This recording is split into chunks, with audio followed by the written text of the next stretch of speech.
ക്രിസ്തുവേശുവിൻ്റെ അതിപരിശുദ്ധ നാമത്തിന് മഹത്വമുണ്ടാകുമാറാകട്ടെ. നമ്മൾ വീണ്ടും ജാതികൾ എന്നുള്ള വിഷയത്തെ സംബന്ധിച്ച് ഗ്രഹിച്ചുകൊണ്ടിരിക്കുകയാണ്.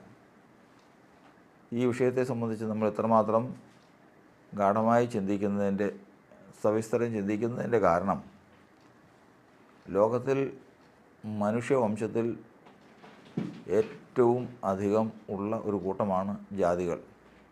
കാരണം ജാതികളല്ലാത്ത ആരുണ്ട് എന്നുള്ള ചോദ്യത്തിന് ഒറ്റ ഉത്തരമേ ഉള്ളൂ: യഹൂദന്മാർ.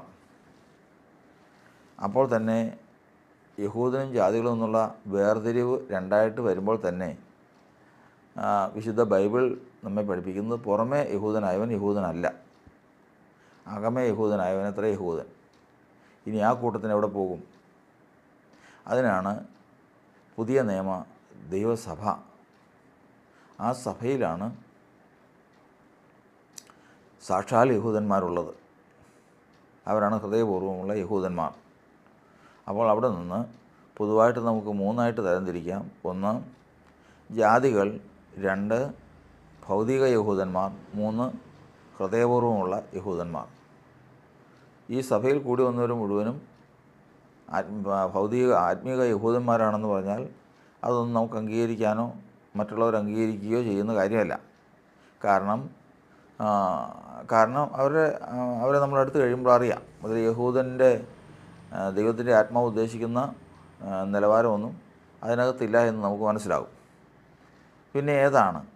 അതാണ് വചനത്തിൽ നമ്മൾ പഠിക്കുന്ന അത്യല്പമായ ഒരു ശേഷിപ്പാണ്. ഇത് ഏറ്റവും ചെറിയൊരു കൂട്ടമാണ്. ആ ചെറിയ കൂട്ടത്തെ ഉദ്ദേശിച്ചിട്ടാണ് കർത്താവ് പറഞ്ഞത് ചെറിയ ആട്ടിൻകൂട്ടമേ ഭയപ്പെടേണ്ട. ഒരു ചെറിയ കൂട്ടമാണ്. അത് കർത്താവ് അറിയുന്നതും കർത്താവ് തനിക്ക് വേണ്ടി ശേഷിപ്പിച്ചിരിക്കുന്ന ഒരു ചെറിയൊരു കൂട്ടമാണ്.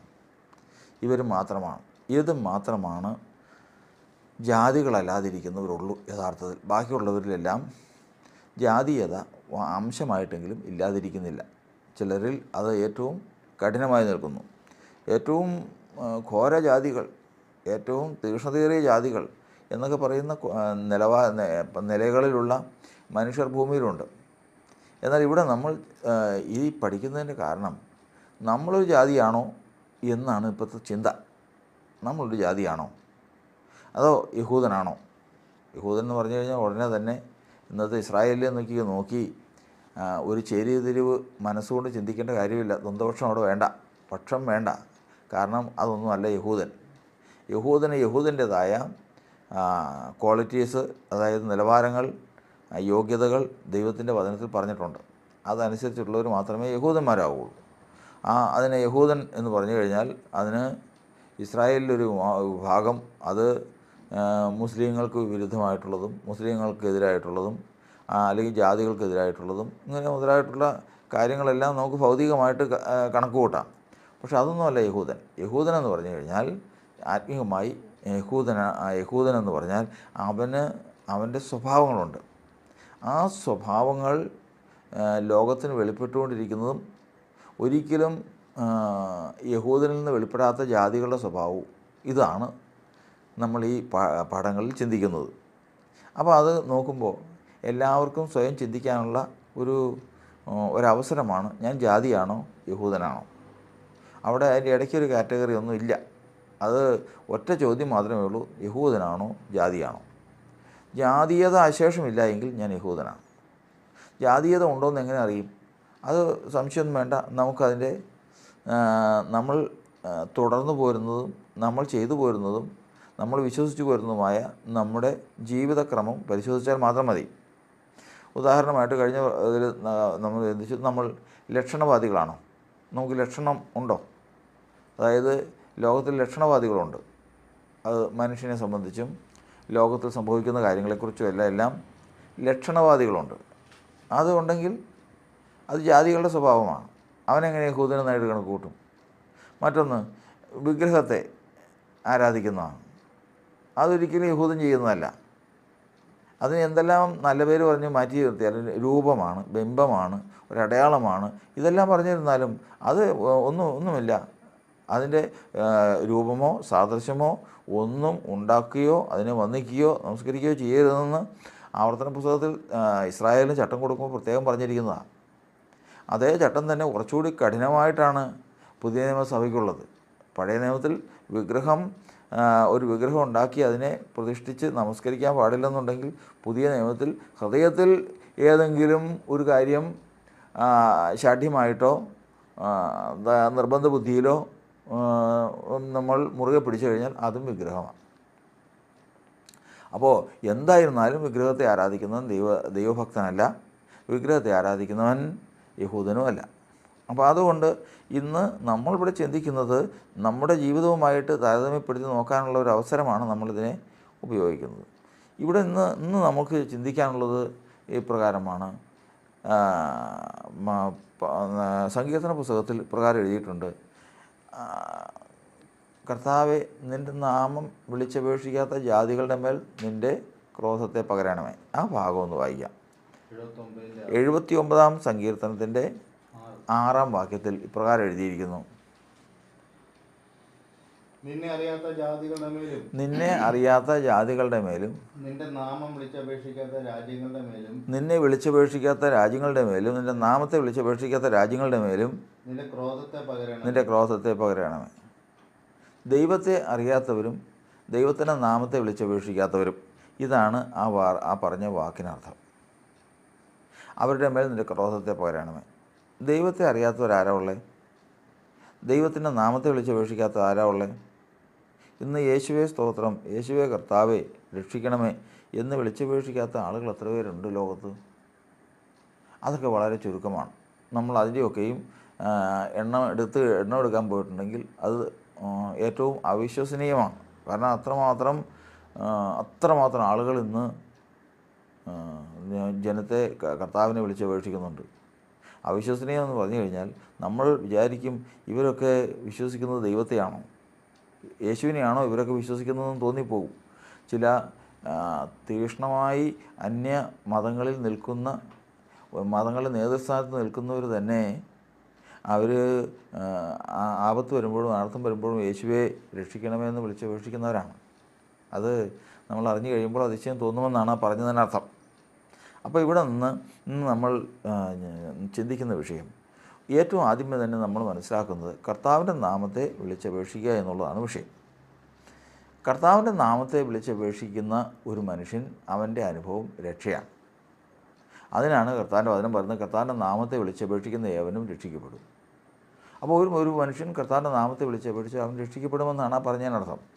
അപ്പോൾ അങ്ങനെയാണെങ്കിൽ ഈ ലോകത്തിലുള്ളവരിൽ ഏറ്റവും വലിയൊരു ശതമാനം മനുഷ്യർ രക്ഷയിലുള്ളവരാണ്. യഥാർത്ഥത്തിൽ അങ്ങനെയുള്ളവരാണോ? അവർ രക്ഷയിൽ വന്നവരാണോ? പരിശോധിക്കുമ്പോൾ അവർ രക്ഷയിൽ വന്നവരല്ല എന്നും കാണും.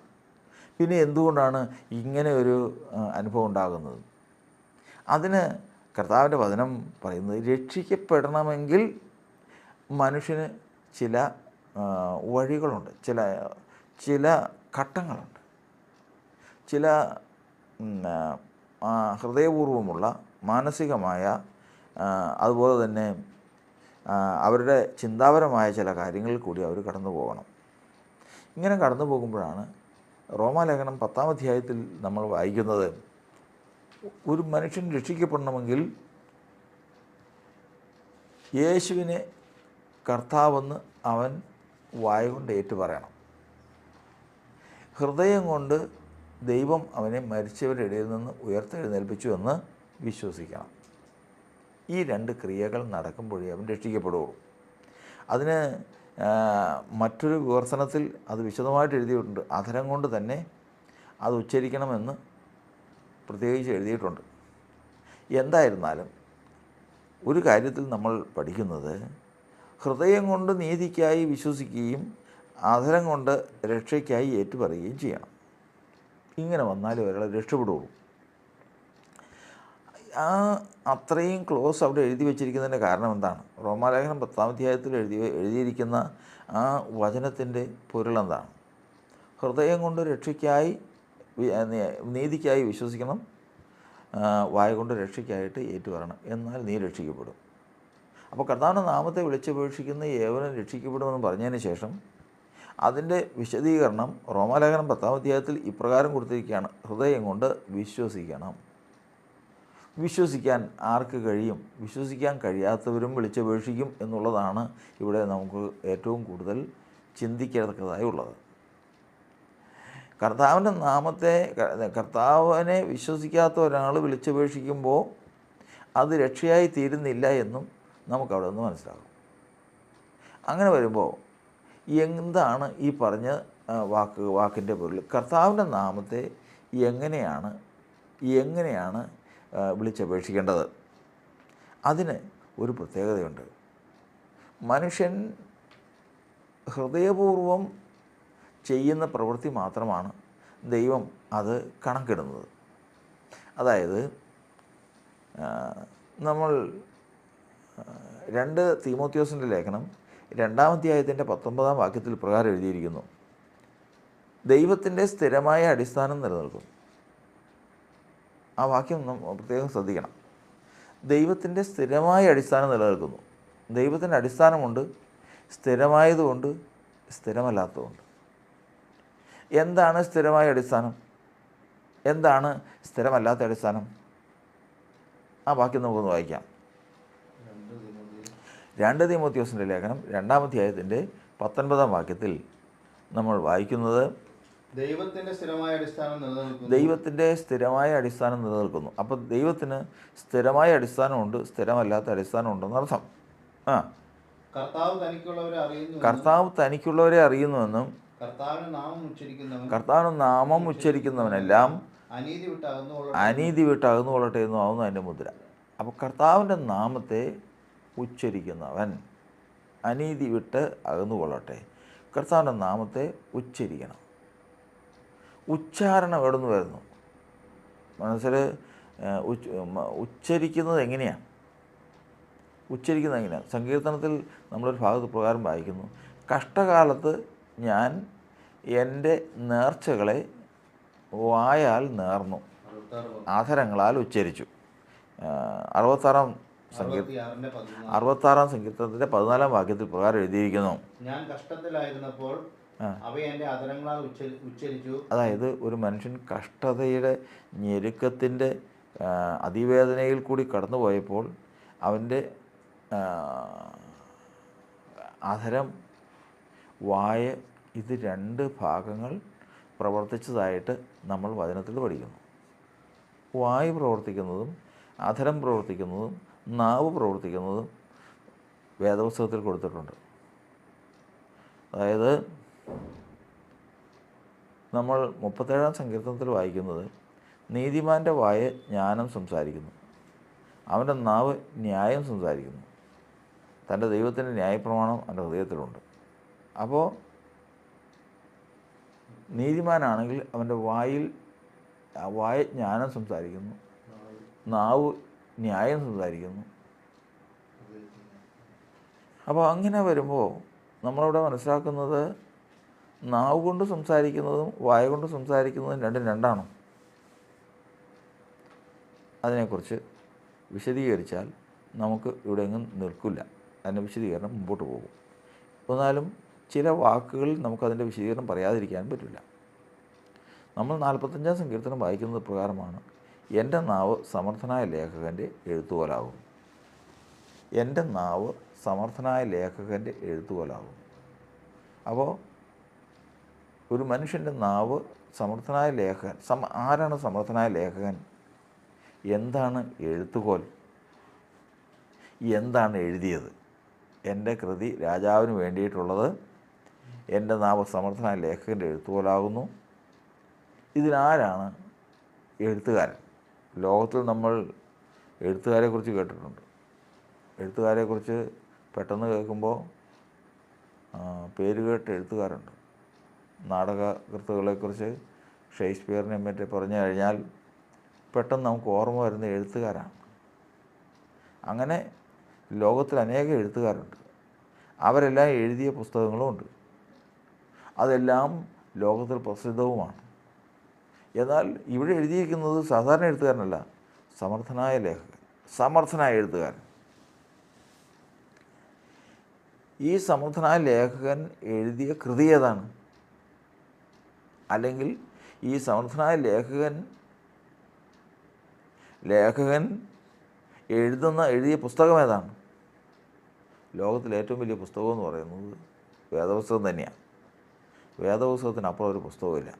കാരണം യഹോവയുടെ പുസ്തകത്തിൽ അന്വേഷിച്ച് വായിച്ചു നോക്കുവിൻ, അതിലൊന്നും കാണാതിരിക്കുകയില്ല, അതിലൊന്നിനും ഇണയില്ലാതിരിക്കുകയില്ല.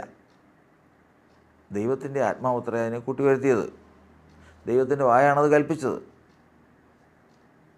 അങ്ങനെയാണ് ഈ പുസ്തകം ഉളവായത്. അപ്പോൾ സത്യവേദപുസ്തകമാണ് ലോകത്തിലെ ഏറ്റവും വലിയ പുസ്തകമെന്നർത്ഥം. അതിലെഴുതിയിരിക്കുന്നത് സ്വർഗത്തിൽ എന്നേക്കും സ്ഥിരമായിരിക്കുന്ന ദൈവത്തിൻ്റെ വചനമാണെന്നും അങ്ങനെയൊരു പുസ്തകമാണത്. ഇത് എഴുതിയതാരാ? നമ്മൾ സാധാരണ പറയുമ്പോൾ ഇത് ഇന്ന് പ്രിൻ്റ് ചെയ്യുന്നത് ഇപ്പോൾ നമ്മൾ എറണാകുളത്തുള്ള അല്ലെങ്കിൽ പട്ടണങ്ങളിലുള്ള ഏതെങ്കിലും വലിയ പ്രസ്സുകാരോ വലിയ ഏതെങ്കിലും പ്രസ്ഥാനങ്ങളോ ഒക്കെ ആയിരിക്കും അത് ചെയ്തിരിക്കുന്നത്. എന്നാൽ ഇത് യഥാർത്ഥത്തിൽ ഇതിന് മറ്റ് ഭാഷാന്തരങ്ങളിൽ നിന്ന് പകർത്തി വന്നതാണ്. ഇതിൻ്റെ മൂലഭാഷ എഴുതിയതാരാ? അതിനൊരു ഉത്തരമേ ഉള്ളൂ. തിരുവെഴുത്തുകളിലെ വ്യാഖ്യാനങ്ങളൊന്നും സ്വയമായ വ്യാഖ്യാനത്താൽ ഉളവായി വരുന്നതല്ല. സ്വന്തമായിട്ടൊന്നും ഒരു മനുഷ്യൻ്റെയും കഴിവിനാൽ വന്നതല്ല ഇത്. ദൈവത്തിൻ്റെ പരിശുദ്ധാത്മാവ് നിയോഗം പ്രാപിച്ച് മനുഷ്യർ സംസാരിച്ചതത്രേ. അപ്പോൾ പരിശുദ്ധാത്മാവ് മനുഷ്യനിൽ കൂടി സംസാരിച്ച വചനങ്ങളാണ് തിരുവെഴുത്തുകളായിട്ട് പുസ്തകമായിട്ട് നമുക്ക് തന്നിരിക്കുന്നത്. അപ്പോൾ എഴുത്തുപോലും മനുഷ്യൻ്റെ നാവും, എഴുതിയവൻ പരിശുദ്ധാത്മാവും, പുസ്തകം സത്യവേദപുസ്തകവും. ഇതാണ് രാജാവിന് വേണ്ടിയുള്ള കൃതി. യഹോവ സർവ്വഭൂമിക്കും രാജാവാകും. ആ രാജാവാണ്. ഒരു രാജാവ് നീതിയോടെ വാഴും. യേശു പറഞ്ഞു, അതെ, നീ പറഞ്ഞതുപോലെ ഞാൻ രാജാവ് തന്നെ. അപ്പോൾ ഇത് മുഴുവനും ഈ 3 കാര്യങ്ങളിൽ നമ്മൾ മനസ്സിലാക്കിക്കൊള്ളണം. അതായത് എഴുത്തുകാരൻ പരിശുദ്ധാത്മാവ്, എഴുത്തുകോൽ മനുഷ്യൻ്റെ നാവ്, എഴുതിയ പുസ്തകം സത്യവേദ പുസ്തകം. ഇതിലെ പ്രതിപാദ്യ വിഷയം ക്രിസ്തു രാജാവ്. ക്രിസ്തു എന്ന രാജാവിനെക്കുറിച്ചാണ് ഇത് മുഴുവൻ എഴുതിയിരിക്കുന്നത്. ശരിയാണ്. യേശു തന്നെ പറഞ്ഞു, തിരുവെഴുത്തുകൾ എന്നെക്കുറിച്ച് സാക്ഷ്യം പറയുന്നു. സകല തിരുവെഴുത്തും, ഏത് തിരുവെഴുത്തും വിരൽ ചൂണ്ടുന്നത് നീതിമാനായ ഒരുവനിലേക്കാണ്. ആ നീതിമാനായ ഒരുവൻ ക്രിസ്തുവാണ്. അവനാണ് ഇനി രാജാവായിട്ട് വരാൻ പോകുന്നത്. അപ്പോൾ ഇവിടെ നമ്മൾ ചിന്തിച്ച വിഷയം അതല്ല. അപ്പം നാവ് കൊണ്ട് സംസാരിക്കുന്നതിന് അതിന് ആധാരമായിട്ട് ഒരു മനുഷ്യൻ ഏത് ആത്മാവിന് അധീനനാകുന്നുവോ ആ ആത്മാവിനാൽ ഉപയോഗിക്കപ്പെടുന്ന അവൻ്റെ അവയവമാണ് നാവ്. എന്നാൽ ഒരു മനുഷ്യൻ്റെ അധരം ഉപയോഗിക്കപ്പെടുന്നത് എങ്ങനെയാണ്? അധരം ഉപയോഗിക്കപ്പെടുന്നത് അവിടെയാണ് നമ്മളിന്ന് വചനത്തിൽ പഠിക്കുന്നത്. അധരത്തിൽ നിന്നാണ് ഉച്ചാരണം വരുന്നത്. അധരത്തിൽ നിന്ന് കൂടിയാണ് ഉച്ചാരണം വരുന്നത്. ഉച്ചരിക്കുന്നത്, കർത്താവിൻ്റെ നാമത്തെ ഉച്ചരിക്കുന്നവനെല്ലാം സകല അനീതിയും വിട്ട് അകന്നു കൊള്ളട്ടെ. എങ്ങനെയാണ് ഉച്ചരിക്കുന്നത്? നമ്മൾ സങ്കീർത്തനത്തിൽ വായിച്ച് കേട്ടല്ലോ, കഷ്ടകാലത്ത് എൻ്റെ അധരങ്ങളാൽ ഉച്ചരിച്ചു. കഷ്ടകാലം വന്നപ്പോൾ മനുഷ്യന് കഷ്ടം വരുമ്പോൾ അവൻ്റെ അധരങ്ങളാൽ അവൻ തന്നെ ഉച്ചരിച്ചു പോകുന്ന വാക്കുകളാണ്, നേർച്ചയാണ്. അത് തന്നെയാണ് ഹന്നയ്ക്ക് സംഭവിച്ചത്. ഹന്ന ജീവിതത്തിൽ ഒരു കുഞ്ഞില്ലാതെ വിഷമിച്ചു. ഇനി ഒരു കുഞ്ഞില്ലാതെ മക്കളില്ലാത്തവളായി അടങ്ങി ഒതുങ്ങി പാർക്കാമെന്ന് വിചാരിച്ചു. പക്ഷേ ഒരു അന്യനല്ല, സ്വന്തത്തിൽ നിന്ന് തന്നെ തൻ്റെ സഹോദരി എൽക്കാനയുടെ ഭാര്യ പെനീന അവസരം കിട്ടിയാൽ അവിടെ വെച്ച് പരിഹസിക്കും, നിന്ദിക്കും, എതിർക്കും, സകല വിധത്തിലും ഇവളെ അസഹ്യപ്പെടുത്തും. അങ്ങനെ അസഹ്യപ്പെടുത്തുന്ന മനുഷ്യൻ, അങ്ങനെ അസഹ്യപ്പെടുത്തുന്ന ഈ അസഹ്യതയുടെ മധ്യത്തിൽ അവൾ പൊറുതി മുട്ടി. അവസാനം നിവൃത്തിയില്ലാതായി. അവളോടുള്ള ധിക്കാരവും അവളോടുള്ള പീഡയും അവളോടുള്ള അനാദരവും ഏറ്റവും വർദ്ധിച്ചു കഴിഞ്ഞപ്പോഴേക്കും അവൾ പോയി പട്ടിണി കിടന്നു. ഭർത്താവിനാണെങ്കിൽ അവളെ ഏറ്റവും ഇഷ്ടമാണ് താനും. അവൾ പോയി പട്ടിണി കിടന്നു, ഒന്നും കഴിക്കാതെ. ഭർത്താവ് വന്ന് ആശ്വസിപ്പിച്ചു. അവൾ ആശ്വാസം കൈക്കൊണ്ടില്ല. അവൾ കിടന്നു. ഒടുവിൽ അവളുടെ അതിവേദനയിൽ അവൾ എഴുന്നേറ്റു. ദൈവത്തിൻ്റെ മന്ദിരത്തിലേക്ക് ചെന്നു. ദൈവത്തിൻ്റെ മന്ദിരത്തിൽ ചെന്ന് ദൈവത്തോട് പ്രാർത്ഥിച്ചപ്പോൾ അവളുടെ വായ അതിൽ ഉൾപ്പെട്ടില്ല. അധരം അനങ്ങുന്നുണ്ട്. പുരോഹിതനായ ഏലി മന്ദിരത്തിൽ ഒരാൾ നിന്ന് പ്രാർത്ഥിക്കുന്നു എന്ന് പറഞ്ഞപ്പോൾ അത് സ്ത്രീയാണ്. സാധാരണ ആ സ്ത്രീകളുടെ യാതൊരു തരത്തിലുള്ള ആ പ്രാർത്ഥനയുടെ ഭാവങ്ങളും കാണാതെ വന്നു കഴിഞ്ഞപ്പോൾ അധരത്തെ നോക്കിയപ്പോൾ അധരം അനങ്ങുന്നുണ്ട്. എലി പുരോഹിതൻ വിചാരിച്ചു അവൾ വീഞ്ഞു കുടിച്ചിട്ടുണ്ടോ, മദ്യപിച്ചിട്ട് വന്നു പ്രാർത്ഥിക്കുകയാണെന്ന് വിചാരിച്ചു. പുരോഹിതൻ പറഞ്ഞു, നിൻ്റെ വീഞ്ഞ് ഇറങ്ങട്ടെ. പള്ളിയിലാണോ വീഞ്ഞു കുടിച്ചിട്ട് വന്ന് പ്രാർത്ഥിക്കുന്നത്? ഉടനെ തന്നെ അവൾ പറഞ്ഞ വാക്ക്, യജമാനെ, ഞാൻ എന്നെ ഒരു നീച സ്ത്രീയായിട്ട് വിചാരിക്കരുത്. എൻ്റെ ഹൃദയത്തിൻ്റെ വേദന കൊണ്ടാണ് ഞാൻ സംസാരിച്ചത്. അതവിടെ ദൈവത്തിൻ്റെ ആത്മാവ് രേഖപ്പെടുത്തി വെച്ചിരിക്കുകയാണ്. ഹന്ന ഹൃദയം കൊണ്ട് സംസാരിച്ചതിനാൽ അധരം അനങ്ങിയതല്ലാതെ ശബ്ദം കേൾപ്പാനില്ലായിരുന്നു. അപ്പോൾ ഇവിടെ നിന്ന് നമ്മൾ പഠിക്കുന്നത് ഹൃദയവും അധരവുമായിട്ട് ബന്ധപ്പെട്ടിരിക്കുന്നു എന്നുള്ളതാണ് നമ്മളിവിടെ മനസ്സിലാക്കുന്നത്. അത് സ്ഥാപിക്കാൻ വേണ്ടിയിട്ടാണ് നമ്മളത് പറഞ്ഞത്. അപ്പോൾ അന്നയുടെ അധരം അനങ്ങി. അതിൻ്റെ കാരണം അവളുടെ ഹൃദയത്തിൽ നിന്ന് ഹൃദയമാണ് സംസാരിച്ചത്. ഹൃദയം കൊണ്ട് സംസാരിക്കുന്നതിന് അധരം കൊണ്ട് ഉച്ചാരണം വരും. ഇത് നമ്മുടെ ജീവിതത്തിൽ നമ്മൾ മനസ്സിലാക്കിയിരിക്കേണ്ട ഒരു കാര്യമാണ്. ഇത് തന്നെയാണ് റോമാലേഖനത്തിൽ നമ്മൾ വായിച്ചത്. ഹൃദയം കൊണ്ട് വിശ്വസിച്ചിട്ടുണ്ടെങ്കിൽ അധരം കൊണ്ട് ഏറ്റു പറഞ്ഞിരിക്കും. അധരം കൊണ്ട് കർത്താവിൻ്റെ നാമത്തെ വിളിച്ചപേക്ഷിച്ചിരിക്കും. ഇനി ഹൃദയം കൊണ്ട് വിശ്വസിക്കാത്തവരും വിളിച്ചപേക്ഷിക്കും.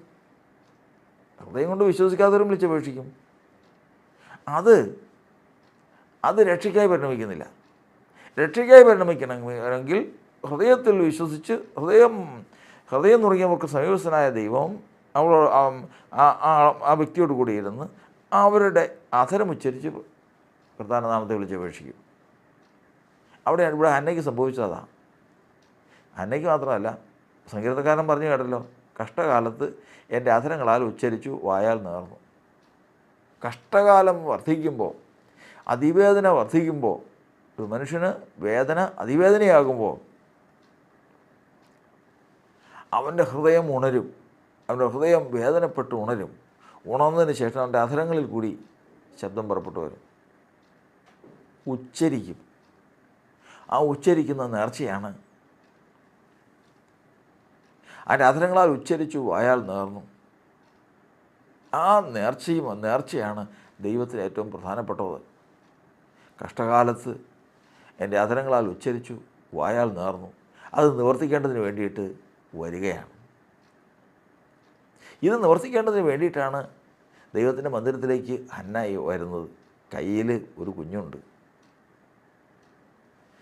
കുഞ്ഞുണ്ട്. ശമൂവേൽ ബാലനാണ്.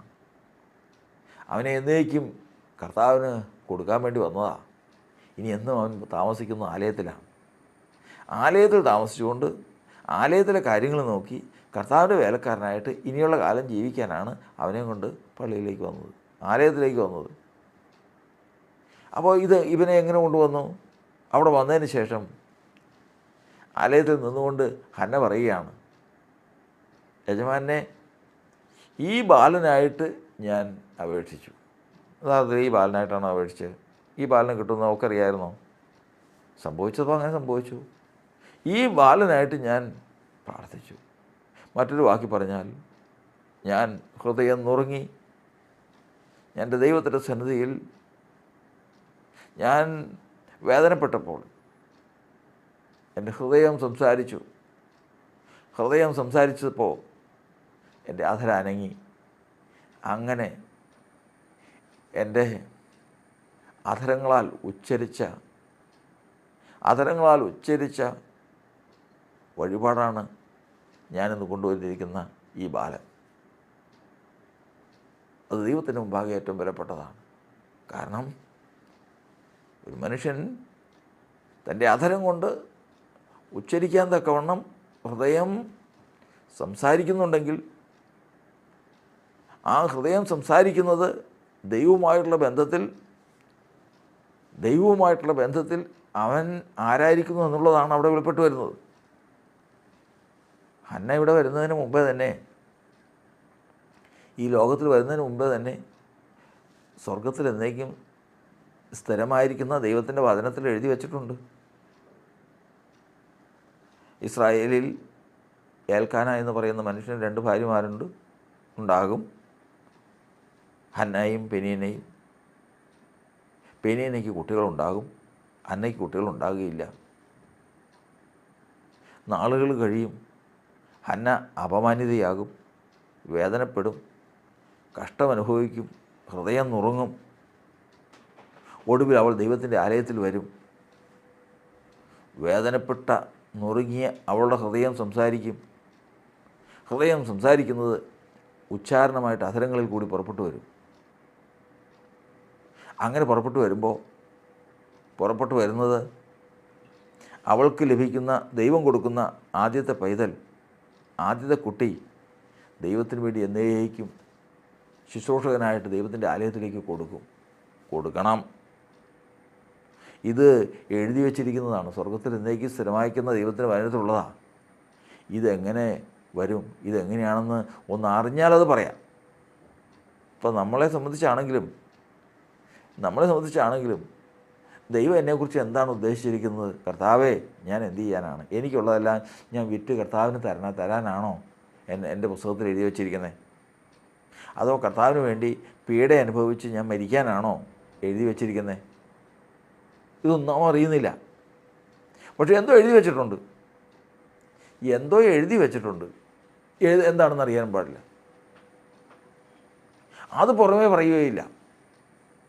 ഇത് പറയേണ്ടവൻ ഹൃദയമാണ്. ഇത് ഹൃദയം തന്നെ പറയണം. മനുഷ്യൻ്റെ വീണ്ടും ദൈവം മുൻകണ്ടിട്ടുള്ള ജനത്തിൻ്റെ ഹൃദയം തന്നെ പറയണത്. അവിടെ പ്രശ്നങ്ങൾ ആരംഭിച്ചു.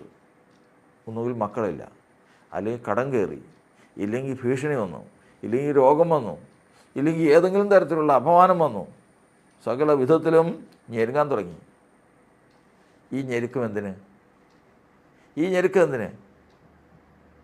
കർത്താവ് പറഞ്ഞ പോലെ ഇത് ദൈവനാമം മഹത്വമെടുക്കുന്നതിന് വേണ്ടിയിട്ടാണ്. ഞെരുക്കം വർദ്ധിച്ചു. നുറുങ്ങിയ ഹൃദയം ഒടുവിൽ സംസാരിച്ചു. സംസാരിച്ചത് ഇപ്രകാരമാണ്: എനിക്കൊരു പുരുഷപ്രജയെ നീ തരുന്നുവെങ്കിൽ അവൻ ആയുഷ്കാലമൊക്കെയും നാസീറായി നിനക്ക് വേണ്ടി സമർപ്പിക്കപ്പെട്ടിരിക്കും. ഇത് മതി. അവളുടെ വായിൽ കൂടി വന്ന ശബ്ദവും അവളുടെ വായിൽ കൂടി വന്ന സമർപ്പണവും സ്വർഗത്തിൽ പുസ്തകത്തിൽ എഴുതിയിരിക്കുന്നു, ഒന്നായിട്ട് വന്നു എന്നുള്ളതാണ് ഇവിടെ നമ്മൾ ചിന്തിക്കുന്നത്. അയ്യോ, അധരം ഉച്ചരിക്കുന്നതിൻ്റെ പ്രാധാന്യമായി പറയുന്നത്. അന്നയുടെ അധരത്തിൽ നിന്ന് പുറപ്പെട്ടു വന്ന ആശയവും സമർപ്പണവും സ്വർഗത്തിൽ സ്ഥിരമായിരിക്കുന്ന പുസ്തകത്തിൽ എഴുതിയിരിക്കുന്നത് ഒന്നായിട്ട് വന്നു, ഒറ്റ കാര്യമായിട്ട്. ഇതാരുച്ചരിച്ചു? അധരത്തിൽ എങ്ങനെ വന്നു? ഹൃദയം ഉച്ചരിച്ചു. ഹൃദയം എങ്ങനെ ഉച്ചരിച്ചു? ഹൃദയം ജീവിതം മുഴുവനും പ്രതികൂലമായ അപമാനത്താൽ, കഷ്ടത്താൽ, ഞെരുക്കത്താൽ തകർന്നപ്പോൾ ആ ഹൃദയത്തിൽ നിന്ന് ഉച്ചരിച്ചതാണ്. അതോടുകൂടി പ്രശ്നം തീർന്നു. അതോടുകൂടി ഇത് തന്നെയാണ് യാക്കോബ് പോയപ്പോഴും. യാക്കോബ് സഹോദരൻ്റെ അടുക്കൽ നിന്ന് പ്രാണരക്ഷാർത്ഥം ഒളിച്ചോടിയതാണ്. അവൻ ഒരു സ്ഥലത്ത് ചെന്ന് കഴിഞ്ഞപ്പോൾ അവിടെ കല്ല് തലയണയായി വെച്ചു. അവിടെ ബേഥേലെന്ന് സ്ഥലത്തിന് പേരിട്ടു. ദൈവമായിട്ട് ബന്ധപ്പെട്ടു. അവൻ എഴുന്നേറ്റ് ഇത് ദൈവത്തിൻ്റെ മന്ദിരം തന്നെ, ഞാൻ അറിഞ്ഞില്ല. അതിനുശേഷം അവൻ ദൈവത്തെ കണ്ട് അവനൊരു തീരുമാനമെടുത്തു. എൻ്റെ ദൈവം ഈ പോകുന്ന വഴിക്ക് എനിക്ക് ഭക്ഷിപ്പാൻ ആഹാരവും ഉടുപ്പാൻ വസ്ത്രവും തന്ന് എന്നെ എൻ്റെ പിതൃഭവനത്തിലേക്ക് മടക്കി വരുത്തുന്നുവെങ്കിൽ യഹോവ എനിക്ക് ദൈവമായിരിക്കും.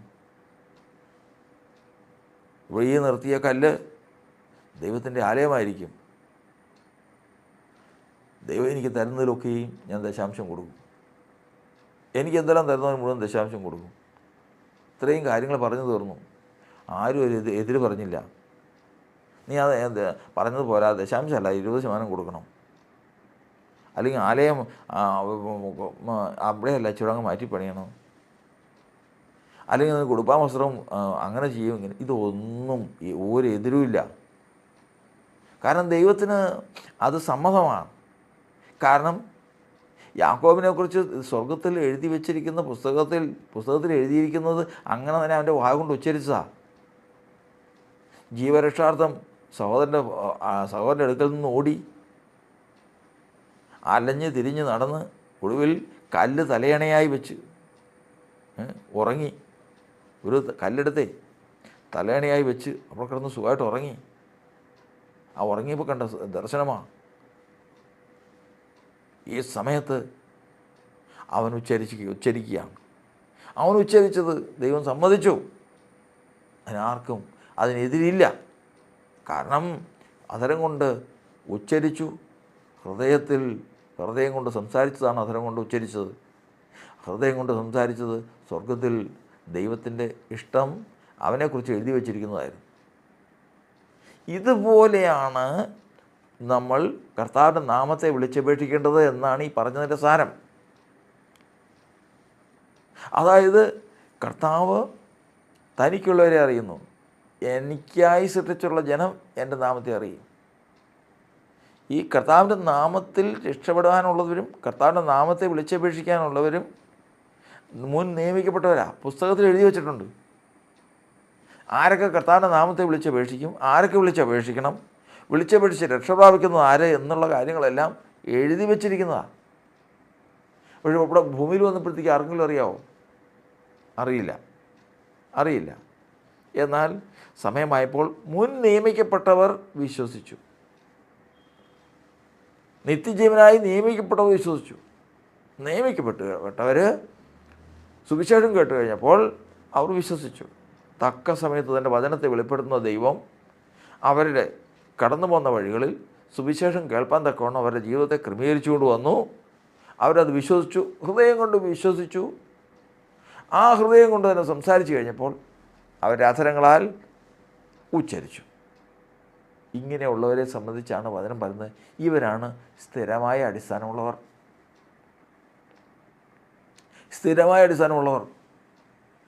അവിടെ 2 തീമോഥെയോസ് 2:19 നമ്മൾ വായിച്ചു കേട്ടത് ദൈവത്തിൻ്റെ സ്ഥിരമായ അടിസ്ഥാനം നിലനിൽക്കുന്നു.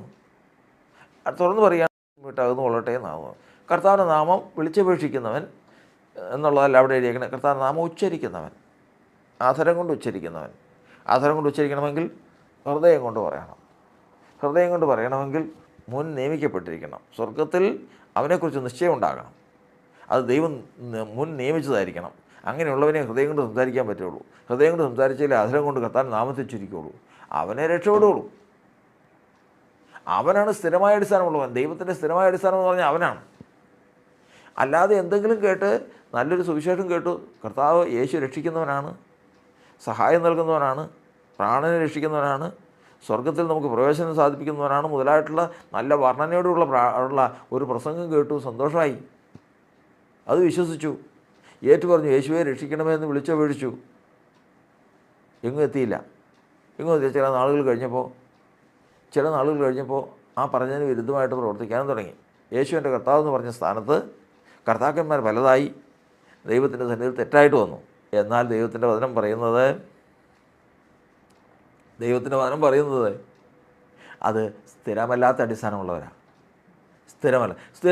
സ്ഥിരമായ അടിസ്ഥാനമുള്ളവൻ അതല്ല, അവൻ്റെ നാമത്തെ ഉച്ചരിക്കും. കാരണം അവൻ്റെ ഹൃദയം സംസാരിക്കും. ഹൃദയം സംസാരിച്ചതിൻ്റെ കാരണം അവൻ്റെ ജീവൻ, അവൻ്റെ പ്രാണൻ ഉണർന്നു, ജീവിച്ചു. അതാണ് സങ്കീർത്തനത്തിൽ നമ്മൾ പഠിപ്പിക്കുന്നത്. 80-ാം സങ്കീർത്തനത്തിൻ്റെ 18-ാം വാക്യം നമ്മൾ വായിക്കുന്നത് പ്രകാരമാണ്. 80-ാം സങ്കീർത്തനത്തിൻ്റെ 18-ാം വാക്യം. 80-ാം സങ്കീർത്തനത്തിൻ്റെ 18-ാം വാക്യത്തിൽ നമ്മൾ കാണിക്കുന്ന കർത്താവേ ഞങ്ങളെ എന്നാൽ ഞങ്ങൾ നിന്നെ വിട്ടു പിന്മാറുകയില്ല, ഞങ്ങളെ ജീവിപ്പിക്കണമേ. ഞങ്ങളെ ജീവിപ്പിക്കണമേ. എന്നാൽ ഞങ്ങൾ നിന്റെ നാമത്തെ വിളിച്ചപേക്ഷിക്കും. കർത്താവിൻ്റെ നാമത്തെ വിളിച്ചപേക്ഷിക്കും. നിങ്ങൾ ജീവിപ്പിക്കണം. ജീവനുള്ളവനല്ലേ ഈ പ്രാർത്ഥിക്കണേ. ആ ജീവനല്ല ഈ പറയുന്നത്. എഫേസ്യ ലേഖനം 2-ാം അധ്യായത്തിൻ്റെ 1-ാം ഭാഗത്തിൽ എഴുതിയിരിക്കുന്ന പ്രകാരം അതിക്രമങ്ങളാലും പാപങ്ങളാലും മരിച്ചവരായത് നിങ്ങളെയും അവൻ ഉയർപ്പിച്ചു. പാപത്തിൽ മരിച്ചവരെ പാപമോചനം കൊടുത്ത് ദൈവം ഹൃദയത്തെ ഉണർത്തി അവനെ ജീവിപ്പിക്കും, അവൻ്റെ പ്രാണനെ ജീവിപ്പിക്കും. അങ്ങനെയുള്ളവരാണ് ഹൃദയം കൊണ്ട് സംസാരിക്കുന്നത്, അങ്ങനെയുള്ളവരാണ് അധരം കൊണ്ട് ഉച്ചരിക്കുന്നത്. അവരാണ് രക്ഷയിലായിത്തീരുന്നത്, അവർക്കാണ് സ്ഥിരമായ അടിസ്ഥാനമുള്ളവൻ. ഇപ്പോൾ കാര്യങ്ങളുടെ വ്യക്തത നമ്മുടെ ജീവിതത്തിലേക്ക് വന്നു. അതായത് ഈ ലോകത്തിൽ ജനിക്കുന്ന ഒരു മനുഷ്യൻ, ആ മനുഷ്യൻ ഉദാഹരണമായിട്ട് പത്രോസാകട്ടെ പൗലോസാകട്ടെ, ഇപ്പോൾ പൗലോസ് കർത്താവിൻ്റെ നാമത്തെ വിളിച്ചപേക്ഷിക്കും. പൗലോസ് രക്ഷയ്ക്കുള്ളവനാണ്, അവന് സ്വർഗീയ സിയോനിൽ ഇന്ന അവകാശമുണ്ട് മുതലായുള്ള കാര്യങ്ങളെല്ലാം എഴുതിയിട്ടുണ്ട്. പൗലോസ് ലോകത്തിൽ ജനിച്ചു. കർത്താവിൻ്റെ നാമത്തിന് വേണ്ടി വേർതിയേണ്ട സമയമായി. ദൈവം അവനെ വിളിച്ചു. അവനെ സന്ദർശിച്ചു, സുവിശേഷം കേട്ടു, അവൻ്റെ പ്രാണൻ ജീവിച്ചു. യഹൂദനും യവനനും ഒരുപോലെ പാപത്തിന് കീഴിലാകുന്നുവെന്ന് അപ്പോസ്തലനായ പൗലോസ് തന്നെ തെളിയിച്ചതുപോലെ അവൻ യഹൂദനായിരുന്നെങ്കിലും പാപിയായിരുന്നുവെന്ന് അവന് മനസ്സിലായി. അവനെ കർത്താവ് ജീവിപ്പിച്ചു. അതിക്രമങ്ങളാലും പാപങ്ങളാലും മരിച്ചവരായിരുന്ന അവനെയും ജീവിപ്പിച്ചതോടുകൂടി അവൻ്റെ ഹൃദയം കർത്താവിൻ്റെ നാമത്തെ വിളിച്ചപേക്ഷിച്ചു. അവൻ്റെ അധരം ഉച്ചരിച്ചു. അവൻ രക്ഷയിലേക്ക് മാറി. അവൻ സ്ഥിരമായ അടിസ്ഥാനമുള്ളവൻ. എന്നാൽ യൂദായ്ക്ക് അങ്ങനെ ഒരു സംഭവം ഇല്ല. യൂദാ സ്ഥിരമല്ലാത്ത അടിസ്ഥാനമുള്ളവൻ. അവനും കർത്താവിൻ്റെ നാമത്തെ വിളിച്ചപേക്ഷിച്ചു. യേശുവേ എന്ന് കർത്താവെ എന്ന് വിളിച്ചപേക്ഷിക്കുന്നവനാണ്. മാത്രമല്ല ഒരു സന്ദർഭത്തിൽ യൂദ പറഞ്ഞ വാക്ക് ഓർത്തോളണം, അവനോടുകൂടെ മരിക്കേണ്ടതിന് നാം പോകാം. അത്രയേറെ സമർപ്പണമൊക്കെ ഉണ്ട് യൂദയ്ക്കും. ഇന്ന് സമൂഹത്തിൽ വിശ്വാസികളുടെ ഇടയിൽ കാണുന്ന 2 തരത്തിലുള്ള അടിസ്ഥാനമാണ് നമ്മളിന്ന് ചിന്തിക്കുന്നത്. ഒരിക്കലും ജാതികളായിരിക്കുന്ന ജാതീയത വിട്ടുമാറാത്തൊരു മനുഷ്യനെ സംബന്ധിച്ചിടത്തോളം കർത്താവിൻ്റെ നാമത്തെ ഉച്ചരിപ്പാൻ സാധിക്കുകയില്ല എന്നുള്ളതാണ് ദൈവത്തിൻ്റെ കാര്യത്തിൽ നമ്മൾ പഠിക്കുന്നത്. എന്തുകൊണ്ട് സാധിക്കില്ല? മുൻ നിർണയിക്കപ്പെട്ടിട്ടില്ല, പുസ്തകത്തിൽ എഴുതിയിട്ടില്ല, സ്വർഗത്തിൽ എഴുതിയിട്ടില്ല. അതുകൊണ്ട് പ്രാണൻ ജീവിക്കില്ല, പാപമോചനം സംഭവിക്കില്ല, പ്രാണൻ ജീവിക്കില്ല. പ്രാണൻ ജീവിക്കാതെ ഹൃദയം സംസാരിക്കില്ല. ഹൃദയം സംസാരിക്കാതെ അതിനും കൊണ്ട് കർത്താവിൻ്റെ നാമത്തെ ഉച്ചരിക്കാൻ സാധിക്കുകയില്ല. അങ്ങനെയുള്ളവരെ സംബന്ധിച്ചിടത്തോളം അവരെ സ്ഥിരമല്ലാത്ത അടിസ്ഥാനമുള്ളവരെന്ന് പറയുന്നു. താൽക്കാലികമായിട്ട് അവർ കർത്താവിൻ്റെ നാമത്തെ വിളിച്ചപേക്ഷിക്കുമെങ്കിലും സമയമാകുമ്പോൾ അവർ ആ അവസ്ഥയിൽ നിന്ന് മാറിപ്പോകും. എന്നാൽ ഇന്ന് ദൈവത്തിൻ്റെ വചനത്തിൽ നമ്മൾ ആദ്യമേ തുടർന്ന് ഗ്രഹിച്ചല്ലോ. അതായത് കർത്താവിൻ്റെ നാമത്തെ വിളിച്ചപേക്ഷിക്കുന്നവൻ രക്ഷിക്കപ്പെടും. ലോകത്തിൽ മനുഷ്യർ 2 വിധം, ഒന്ന് ജാതികളും ഒന്ന് യഹൂദന്മാരും. ജാതികളിൽ നിന്ന് യഹൂദന്മാർ വേർപെട്ടിരിക്കുന്നു. കാരണം ജാതികൾക്ക് സാധിക്കാത്തൊരു കാര്യമാണ് കർത്താവിൻ്റെ നാമത്തെ വിളിച്ചപേക്ഷിക്കുക. എങ്ങനെ വിളിച്ചപേക്ഷിക്കുക? അധരം കൊണ്ട് ഉച്ചരിക്കുക എന്നുള്ളത്. എന്തുകൊണ്ട് അവർക്ക് സാധിക്കുന്നില്ല? അവർ സ്ഥിരമല്ലാത്ത അടിസ്ഥാനമുള്ളവർ. യഹൂദൻ സ്ഥിരമായ അടിസ്ഥാനമുള്ളവൻ എന്ന് പറഞ്ഞു കഴിഞ്ഞാൽ യഹൂദൻ്റെ അധരം കൊണ്ട് കർത്താവിൻ്റെ നാമത്തെ ഉച്ചരിപ്പാൻ സാധിക്കുന്നു, അല്ലാത്തവർക്ക് ഉച്ചരിപ്പാൻ സാധിക്കുകയില്ല. ഇന്ന് കർത്താവിൻ്റെ വചനത്തിൽ നിന്ന് നമ്മൾ അത് ഗ്രഹിച്ച് കർത്താവിൻ്റെ നാമത്തെ ഉച്ചരിപ്പാൻ നമുക്ക് കർത്താവ് ഭാഗ്യം തന്നിട്ടുണ്ടെങ്കിൽ അത് ജീവിതത്തിൽ ഏറ്റവും ശ്രേഷ്ഠമെന്ന് നമ്മൾ വിശ്വസിച്ചുകൊണ്ട് കർത്താവെ അന്ത്യത്തോളം കർത്താവിൻ്റെ നാമത്തെ വിളിച്ചപേക്ഷിച്ച് യേശുവേ എൻ്റെ ആത്മാവിനെ കൈക്കൊള്ളണമേ എന്ന് സ്തെഫാനോസ് പറഞ്ഞതുപോലെ ആ സമയത്ത് കർത്താവിൻ്റെ നാമത്തെ ഉച്ചരിച്ച് കർത്താവിലേക്ക് ചേരാൻ സാധിച്ചാൽ അതിനും അപ്പുറം ഒരു ഭാഗ്യം വേറെ എന്തുള്ളൂ. അത് ജാതികൾക്ക് സാധിക്കുകയില്ല. അത് ജാതികൾക്ക് സാധിക്കുകയില്ല. മുന്നമേ നമ്മൾ ഈ വിവരം മനസ്സിലാക്കുക, ഈ വിഷയം മനസ്സിലാക്കുക. അപ്പോൾ തന്നെ അതിൻ്റെ അർത്ഥം, അത് നമുക്ക് മനസ്സിലാകുന്നുണ്ടെങ്കിൽ അതിൻ്റെ അർത്ഥം നമ്മൾ രക്ഷയ്ക്കുള്ളവരെന്നാണ്. നമുക്ക് ആ നാമം ഉച്ചരിപ്പാൻ സാധിക്കുമെന്നാണ്. നമുക്ക് സ്ഥിരമായ അടിസ്ഥാനമുള്ളവരെന്നാണ്. നമ്മുടെ ഹൃദയം സംസാരിക്കുമെന്നാണ്. നമ്മുടെ പ്രാണൻ ജീവിക്കുമെന്നാണ്. നമ്മൾ സ്വർഗത്തിൽ എന്നേക്ക് സ്ഥിരമായിരിക്കുന്ന ദൈവത്തിൻ്റെ പുസ്തകത്തിൽ ഉണ്ടെന്നാണ്. ഒന്നുപോലും നഷ്ടപ്പെട്ടു പോകുന്നത് ദൈവത്തിന് ഇഷ്ടമല്ല. എല്ലാവരും സത്യത്തിൻ്റെ പരിജ്ഞാനത്തെത്താൻ ദൈവം ആഗ്രഹിക്കുന്നു. എന്നാൽ ഒരിക്കലും എത്താത്ത സ്ഥിരമല്ലാത്ത അടിസ്ഥാനങ്ങൾ ലോകത്തിലുണ്ട്. അവരാണ് ജാതികൾ. ദൈവം നമ്മെ അനുഗ്രഹിക്കുമാറാകട്ടെ.